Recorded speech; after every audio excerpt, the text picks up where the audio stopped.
Muiz from India.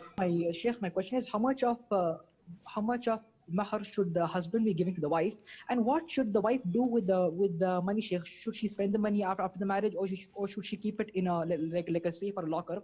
And Sheikh, nowadays due to this economic inflation, for example, if a marriage happened like 30 years back, what mahr was given 30 years back today, that is almost like, because of these inflation things, like the values change a lot. So what should the wife do with the money of the mahr? How many questions, Muiz, were those? I think only one, Sheikh. All were concerning Yeah, Sheikh. mahr. Okay, I will answer you, inshallah. Muiz says, how much dowry should a man give to his wife? There isn't anything specific in the Sharia. So there is not a certain amount of money to be given to the wife. It's according, one, to the norm of the society, two, to the agreement. The norm mandates that we look into the community. For example, I go to a man, do you give me your daughter in marriage? He says, I give you my daughter in marriage. I say, I accept her marriage. There are two witnesses. Boom. The marriage takes place. She's my wife. We didn't talk about the mahr. No problem. Now we can discuss it a week, a month, a year later. What is the dowry? I said, 1 shilling. He said, he claims that it is 100,000 pounds. This is a huge difference. So who would the judge rule in favor of? The judge here comes and says, let's look at the other families from her same social status. How much do girls her age, her social status charge for mahr? They said, well, they take $5,000. Done. $5,000.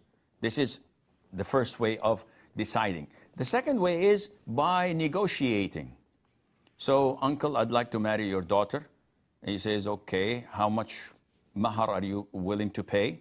He says $5,000. The girl says, no, I need $20,000. So he says, well, my daughter says she wants $20,000. Either I say, okay, I'm good for it, or I say, I can get 4 for that. Sorry, I'm not interested. So it is a demand and supply, and Allah knows best. Now his inserted other question was about inflation. We don't have the concept of inflation here. If I had lent you 10,000 Syrian liras 30 years ago, that was a fortune at that time. Now it may cost like $5 or $10. So if I want to get back my loan, should I say at the time, 30 years ago, this was the equivalent of $2,000. So I need you to give me $2,000. The answer is no.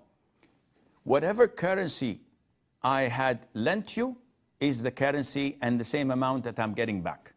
So if it was 10,000 Syrian liras, this is what you're going to pay me, even if it costs £2. There is no concept of inflation. Because if the opposite was there, you would not have permitted it. If you had lent me the amount in dollars at that time, and the inflation caused the lira to drop, so the $10,000, the 10,000 liras, which were $2,000 at the time, today is equivalent to $5. If I were to give it back to you, if it's increased or decreased, one of us would not be happy. So if it decreases, I'm the lender, I'm not happy. If it goes way off the roof, you're not going to be happy. And this is why Sharia had blocked this and said, whatever currency and amount you have committed yourself to as a dowry, it should be given in the same amount and currency, and Allah knows best.